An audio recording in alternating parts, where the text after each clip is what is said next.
Hello and welcome back to Tip TV Finance with me, Matt Brown, and I'm joined today by Miles Pelham, who is the chairman of Obtala Limited. Hello Miles, how are you today? Very good, thank you. Good, good. I believe you've just flown in from Asia and this is the first meeting you have today, so we'll go through a few things with you this morning. Now just explain to our investors and viewers what Obtala Limited do as a company.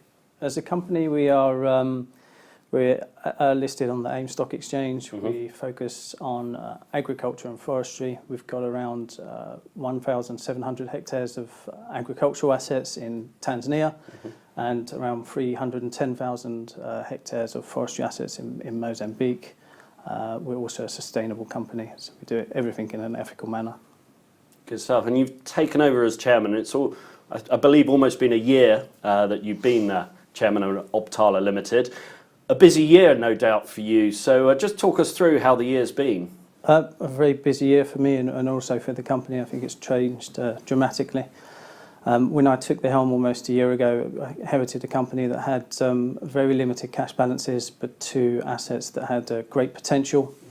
When I first set about trying to raise capital to make sure that we had enough funds to get the assets into even limited production, I think we were only at one capacity in each of them.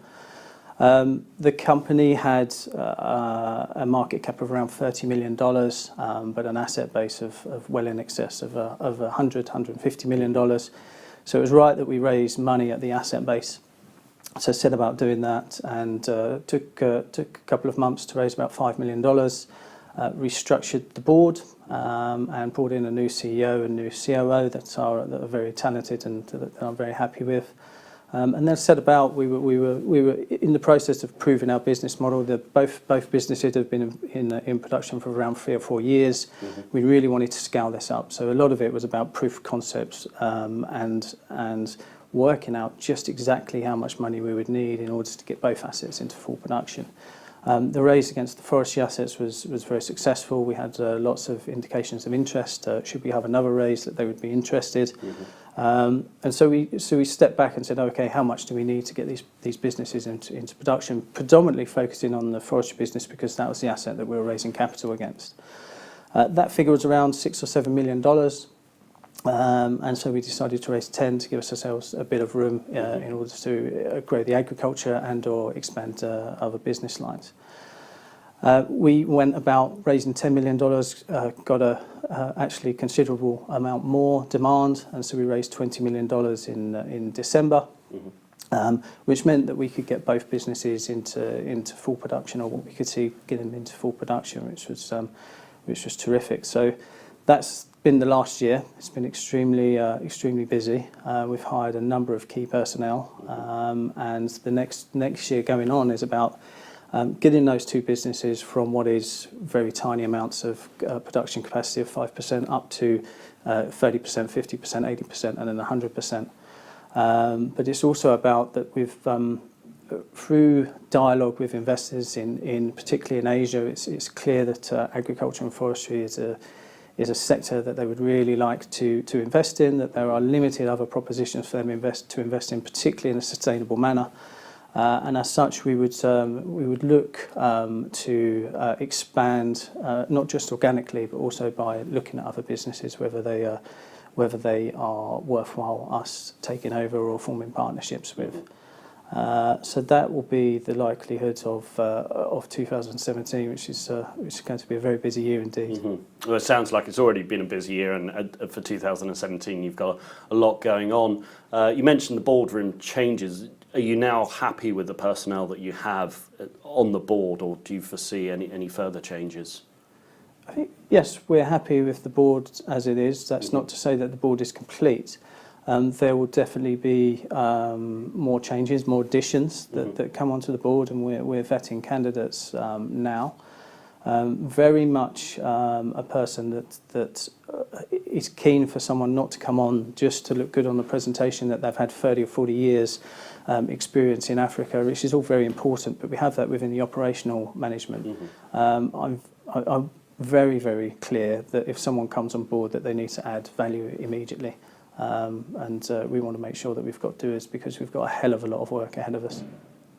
And you mentioned potential partnerships and acquisitions and tie-ups.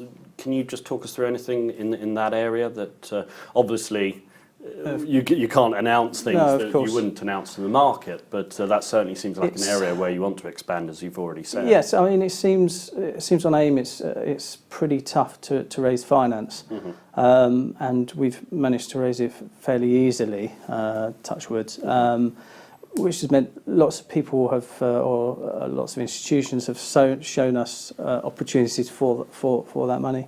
We're very, very clear that we only want to stay in the two asset streams that we're in at the moment of agriculture and forestry, which is more than enough to keep ourselves busy.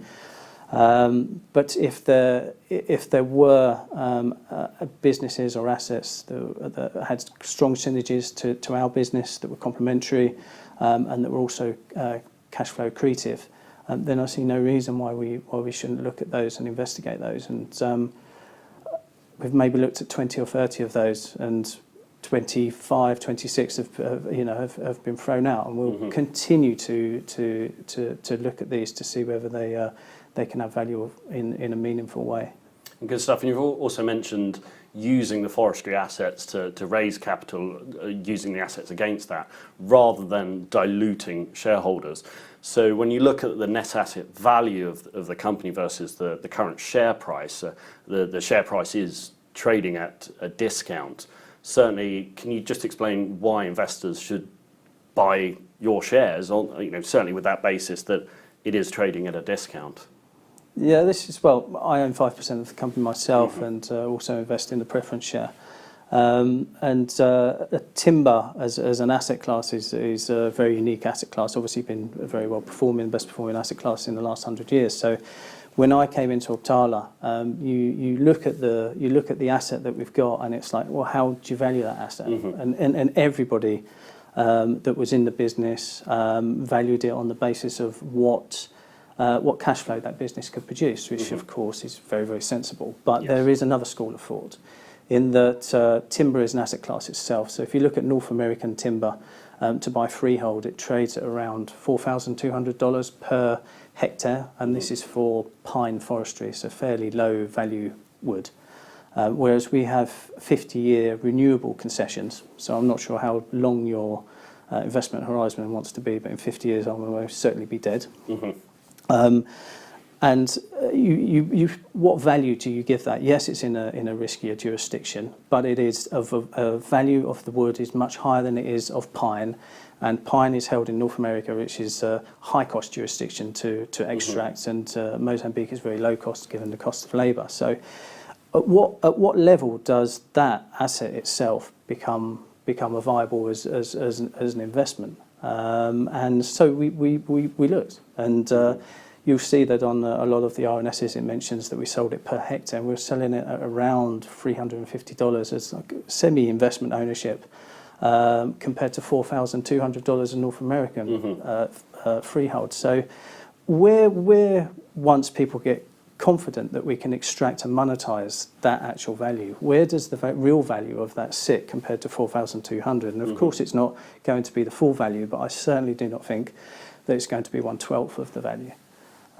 So this is the question around the value of Obtala, and what do we extract from it, and at what point? I think the value will change as investors' perception of the business changes, and are they investing for just the timber, or are they investing for the cash flow, and how quickly can we monetize the assets?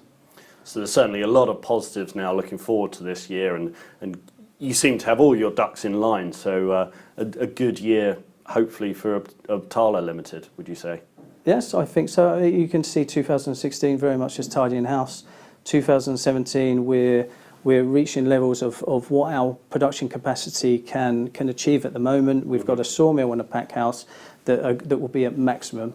So we're building a new sawmill and a new pack house that should both come online towards the end of 2017 into early 2018. That should lead to a step change. And then you have the potential for add-on businesses and acquisitions that hopefully we'll be very, very savvy about. Fantastic. So lots to look at there. Miles Pelham, Chairman of Obtala Limited, thank you very much for joining us today. Thank you.